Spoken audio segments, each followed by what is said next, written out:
நேர்களுக்கு வணக்கம். தமிழ் ஜனம் டிஜிட்டல் எக்ஸ்க்ளூசிவ் நிகழ்ச்சிக்கு உங்களை வரவேற்கிறோம். ஒரு காலத்தில் இந்தியர்கள் அமெரிக்க எம்பசியில் வரிசை கட்டி நின்னது போக அமெரிக்க நிறுவனங்கள் இந்தியாவில் செயல்படுவதற்கான விண்ணப்பங்களை போட்டு வரிசை கட்டி நிற்கிறாங்க. அது குறித்து என்ன அப்படிங்கிறது தான் இன்றைக்கி டீட்டெயிலாக பார்க்க போகிறோம். அதை பார்க்குறதுக்கு முன்னாடி தமிழ் ஜனம் யூடியூப் சேனலை சப்ஸ்கிரைப் பண்ணிவிடுங்க.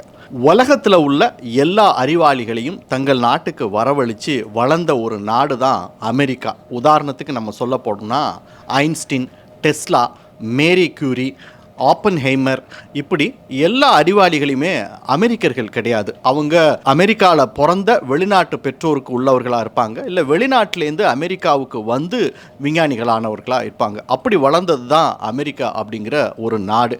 அதனுடைய ஒரு பரிணாம வளர்ச்சி தான் இந்த H1B விசா. அதாவது 1990 இந்த H1B விசாவை வெளியிடுறாங்க. இதனுடைய இது என்ன அப்படின்னு பார்த்தா, வெளிநாட்டில் இருக்கக்கூடிய திறமையான பணியாளர்கள் அமெரிக்காவுக்கு வாங்க, அமெரிக்க கார்ப்பரேட் நிறுவனத்தில் வேலை பாருங்க, நீங்கள் வளருங்க, கார்ப்பரேட் நிறுவனத்தை வளருங்க, அமெரிக்காவையும் வளர்ச்சி அடைய செய்யுங்க அப்படிங்கிற அந்த ஒரு கான்செப்டோட உருவாக்கப்பட்டது தான் இந்த H1B விசா.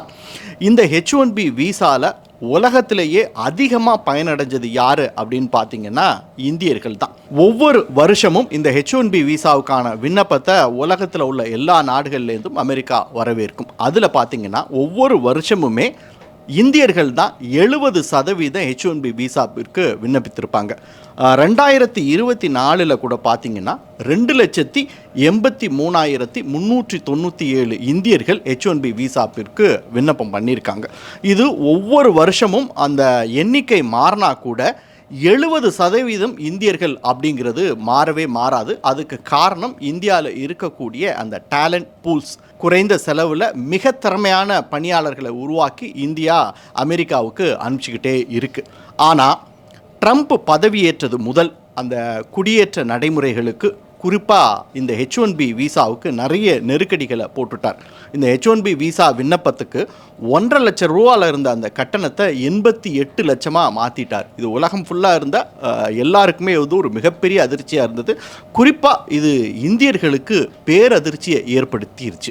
இந்த அறிவிப்புக்கு வெளிவந்த உடனேயே இந்தியாவிலிருந்து H1B விசாவிற்கு விண்ணப்பிக்கும் அந்த விண்ணப்பதாரர்களுடைய எண்ணிக்கை பெரிய அளவில் குறைஞ்சு போச்சு. இது இந்தியர்களுக்கு மட்டும் இல்லை, அமெரிக்கர்களுக்குமே ஒரு பெரிய பிரச்சனையை ஏற்படுத்தியிருக்கு.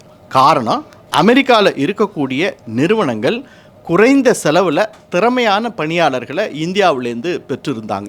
இப்போ அதுக்கு ஒரு பெரிய சிக்கல் ஏற்பட்டுருச்சு. அமெரிக்காவில் திறமையானவர்கள் இருந்தாலும் கூட அவங்க அதிக எண்ணிக்கையில் இல்லை.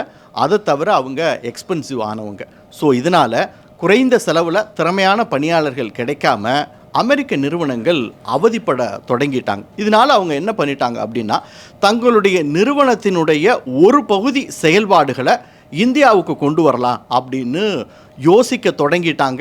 அதுக்கான நடவடிக்கையும் அவங்க எடுக்க தொடங்கிட்டாங்க அப்படின்னு தான் தெரியுது. அதில் இருக்கக்கூடிய மிக முக்கியமான காரணம் ஏஐ என்று சொல்லக்கூடிய இந்த ஆர்டிஃபிஷியல் இன்டெலிஜென்ஸில் இந்தியர்கள் மிக அதிக அளவில் முன்னேற்றம் அடைந்துட்டு வராங்க.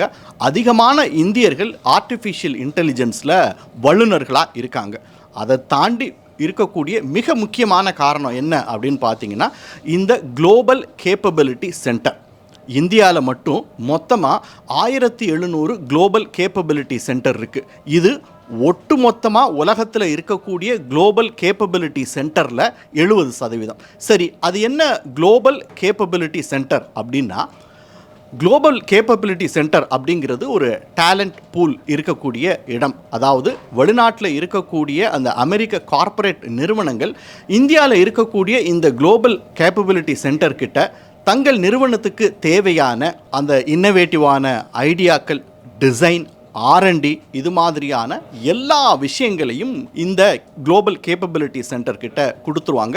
அவங்க இவங்களுக்காக ஒர்க் பண்ணி உருவாக்கி கொடுப்பாங்க. இது ரொம்ப இன்னோவேட்டிவானது, காஸ்ட் எஃபெக்டிவானது. அதனாலேயே அமெரிக்காவில் இருக்கக்கூடிய பெரும்பாலான நிறுவனங்கள் இந்தியாவில் இருக்கக்கூடிய குளோபல் கேப்பபிலிட்டி சென்டர்களை நம்பி இருந்தாங்க.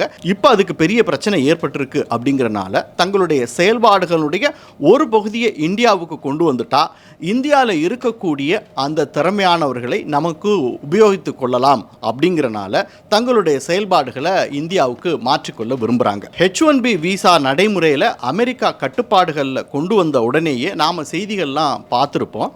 சீனா உடனடியாக அந்த கே விசா அப்படிங்கிற நடைமுறையை கொண்டு வந்தாங்க. உலகத்தில் உள்ள திறமையானவங்கெல்லாம் நீங்கள் எங்ககிட்ட வாங்க, எங்களுக்காக ஒர்க் பண்ணுங்க அப்படின்னு. இன்னும் ஒரு படி தாண்டி ஜெர்மனி என்ன சொன்னிச்சு அப்படின்னா, உலகத்திலேயே IIM IIT மாதிரியான ஒரு அமைப்புகள்லேருந்து படிச்சுட்டு வர இந்திய ஸ்டூடெண்ட்டுக்கு நிகராக வேறு யாருமே இல்லை. அதனால் நாங்கள் நேரடியாகவே சொல்கிறோம், திறமையுள்ள இந்தியர்களை ஜெர்மனிக்கு வரவேற்கிறோம், வாங்க இங்கே வந்து வேலை பாருங்கள், நீங்களும் வளருங்க, ஜெர்மனியும் வளர்த்து விடுங்க அப்படின்னு ஒரு நேரடி அறிவிப்பே வெளியிட்டுருச்சு. அந்த வகையில் உலகம் ஃபுல்லாக திறமையான இந்தியர்களுக்கான அந்த டிமாண்டு ரொம்ப ஜாஸ்தி ஆயிடுச்சு. ஸோ அதனுடைய எதிரொலியாக தான் இப்போது அமெரிக்காவில் இருக்கக்கூடிய எல்லா நிறுவனங்களும் இந்தியாவை நோக்கி படையெடுத்து கொண்டிருக்கின்றன.